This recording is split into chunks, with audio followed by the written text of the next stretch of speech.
Halo, Assalamualaikum. Perkenalkan saya Gali Prianto. Saya dari kelas 04 SMJK 001 Universitas Pamulang. Dari materi yang diberikan, saya bisa menyimpulkan bahwa koperasi dan UKM adalah koperasi adalah sebuah badan usaha yang dimiliki dan dioperasikan oleh anggota-anggotanya. Tujuan utama koperasi adalah meningkatkan kesejahteraan anggota melalui kegiatan ekonomi yang dilakukan secara bersama-sama.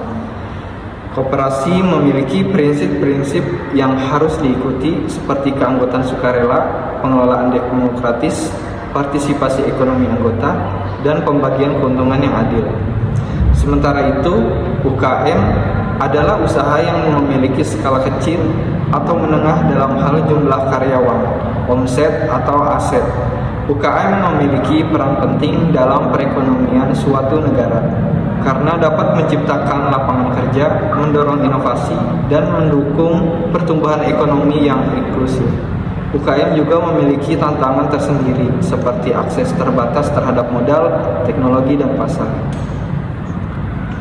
Ada beberapa aliran koperasi yang mempengaruhi cara operasional dan tujuan koperasi. Berikut ada 3 aliran utama yang sering dibahas. Yang pertama itu aliran koperasi barat. Aliran ini menekankan pada prinsip-prinsip ekonomi, pasar dan bebas, dan kebebasan individu. Koperasi dalam aliran ini berfokus pada keuntungan ekonomi dan efisiensi operasional. Tujuan utama adalah meningkatkan pendapatan dan kesejahteraan anggota melalui kegiatan ekonomi yang dilakukan secara mandiri. Yang kedua itu aliran koperasi sosial. Aliran ini lebih berorientasi pada prinsip-prinsip sosialisasi dan keadilan sosial. Koperasi dalam aliran ini bertujuan untuk mengurangi kesenjangan sosial dan ekonomi melalui kepemilikan bersama. Yang ketiga, aliran koperasi negara berkembang. Aliran ini dapat berkaitan dengan negara-negara berkembang yang memiliki kebijakan koperasi yang kuat. Koperasi dalam aliran ini sering mendapatkan dukungan dan regulasi dari pemerintah. Tujuan utamanya adalah meningkatkan kesejahteraan anggota dan mempromosikan pembangunan ekonomi melalui koperasi.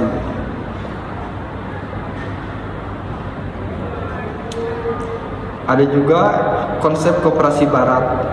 Konsep koperasi barat didasarkan pada prinsip-prinsip ekonomi pada pasar bebas dan kebebasan individu. Koperasi dalam konsep ini berfokus pada keuntungan ekonomi dan efisiensi operasional. Tujuan utamanya adalah meningkatkan pendapatan dan kesejahteraan anggota melalui kegiatan ekonomi yang dilakukan secara mandiri. Koperasi barat seringkali menerapkan model bisnis yang kompetitif dan mengutamakan kepentingan ekonomi anggota. Dan ada juga konsep koperasi sosialis. Konsep koperasi sosialis didasarkan pada prinsip-prinsip sosialis dan keadilan sosial. Koperasi dalam konsep ini bertujuan untuk mengurangi kesenjangan sosial dan ekonomi melalui kepemilikan bersama, pengambilan keputusan demokratis, dan pembagian keuntungan yang adil. Tujuan utamanya adalah meningkatkan kesejahteraan kolektif dan mempromosikan solidaritas di antara anggota. Koperasi sosialis seringkali menerapkan model bisnis yang lebih kolaboratif dan mengutamakan kepentingan sosial anggota. Kemudian konsep koperasi negara berkembang. Konsep koperasi negara berkembang berkaitan dengan negara-negara berkembang yang memiliki kebijakan koperasi yang kuat. Koperasi dalam konsep ini mendapatkan dukungan dan regulasi dari pemerintah. Tujuan utamanya adalah meningkatkan kesejahteraan anggota dan mempromosikan pembangunan ekonomi melalui koperasi. Koperasi negara berkembang seringkali memiliki peran yang signifikan dalam pembangunan ekonomi dan sosial negara tersebut.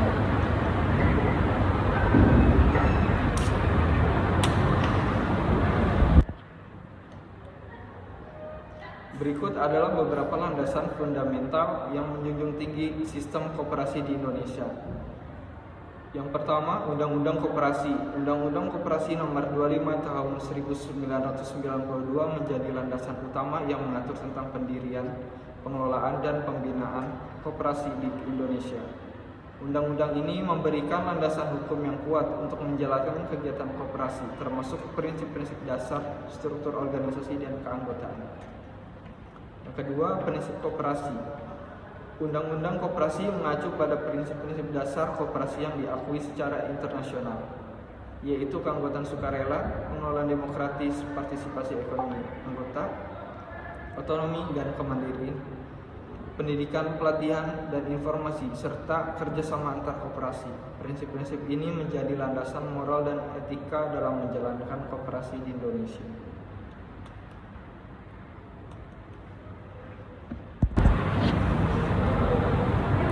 Tiga bentuk konsep terdirinya koperasi, yaitu konsep ekonomi, konsep sosial, dan konsep gabungan. Yang pertama, konsep ekonomi. Konsep ini menekankan pada aspek ekonomi dan keuntungan finansial.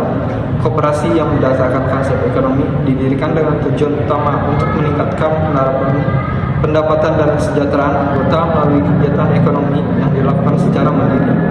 Fokus utamanya adalah menciptakan nilai ekonomi dan keuntungan bagi anggota. Yang kedua, konsep sosial. Konsep ini menekankan pada aspek sosial dan keadilan sosial. Koperasi yang berdasarkan konsep sosial didirikan dengan tujuan utama untuk mengurangi kesenjangan sosial dan ekonomi melalui kepemilikan bersama. Yang ketiga yaitu konsep gabungan. Konsep ini merupakan kombinasi dari konsep ekonomi dan konsep sosial. Koperasi yang berdasarkan konsep gabungan didirikan dengan tujuan utama untuk mencapai keseimbangan antara aspek ekonomi dan sosial. Fokus utamanya adalah menciptakan nilai ekonomi dan keuntungan bagi anggota, sambil tetap memperhatikan aspek sosial dan itulah kesimpulan yang bisa saya ambil dari materi yang telah saya pelajari. Sekian dari saya, terima kasih.